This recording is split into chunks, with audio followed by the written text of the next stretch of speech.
So one of the topics that I wanted to bring about as we talk about aggression is our current understanding of mass shooters and school shootings and gun violence.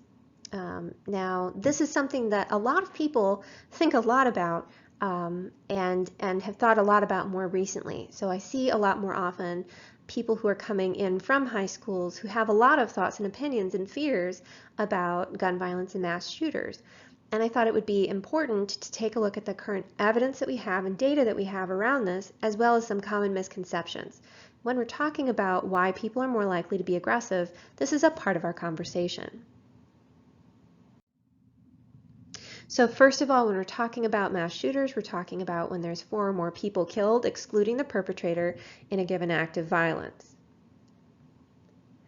Some of this data is taken from the Violence Project, which tracks all mass shootings since 1966. One of the things they've determined is that mass shootings are on the rise, that 20% of mass shootings since 1966 have happened in the last 5 years. Another thing that they've determined from their analysis of the motives behind mass shootings is that increasingly people who engage in these mass shootings tend to be motivated by religious, racial, or misogynistic hatred. That would be violence against women. They are also motivated increasingly by a desire for fame. However, it's important to understand that mass shootings represent about 1 to 2% of all gun deaths in the United States and remain fairly statistically rare. The most common form of death associated by gun violence is by suicide.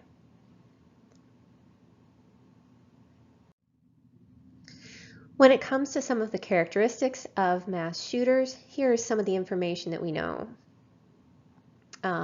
So the vast majority tend to be male. There's a slight majority who tend to be white, and most tend to be older, so half are more than 30 years old. When it comes to mental illness, the American Psychological Association talks about how 3% of all violent crimes are committed by people with serious mental illness, and people with serious mental illness constitute about 1 to 2% of the population. The Violence Project has found that 16% of mass shooters' violent crimes are directly motivated by symptoms of a mental disorder, like delusions due to psychosis. And while close to half of mass shooters have had some challenges with mental illness in their past, that also corresponds to the general population trends in terms of how likely someone is in the United States to have had issues with depression. It's important to know that according to the APA, the overwhelming majority of people with mental illness are not violent, and that people who have mental illness are far more likely to be victims of violent crime. So the American Psychological Association is very against narratives that tend to take a look at violent crime as being solely due to mental illness. That it's more complicated than that, and it's important to know the data and know what the professionals have to say.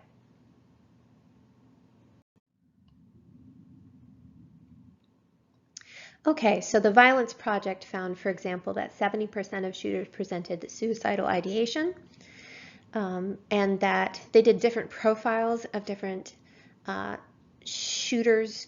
So for example, people who shot up their workplace versus people who shot up a college campus versus K through 12. And they found that folks who were school shooters for K through 12 grades tended to be white males who were more likely to be students or former students or otherwise connected to the institution. They tended to be more likely to have a history of trauma. They were suicidal. They planned extensively. They informed other people of their plans, and they used multiple guns, often stolen from a family member. The whole thought behind this is that once you have specific warning signs in place, that you might be able to identify these warning signs sooner and be able to intervene before something terrible happens. Fox did a series of studies in 2003 and 2013, and what they found is that mass shooters specifically tended to be more likely to have depression, and they also had specific factors that made them more likely to direct feelings outward in terms of aggressive actions. So a sense of resentment, isolation, externalization of blame, and that they also were more likely to be fascinated with violent entertainment and have a keen interest in weaponry, and that all those things combined tended to paint a profile of a mass shooter. Once again, not everyone who fits this profile ends up becoming a mass shooter, but mass shooters are more likely to have these different qualities altogether. So I'm a big believer in knowledge being power and how knowledge can often demystify something and lead us to make more informed decisions and choices, as well as contribute to our just general understanding of why something happens, which can be useful. So hopefully this exercise has been useful for you.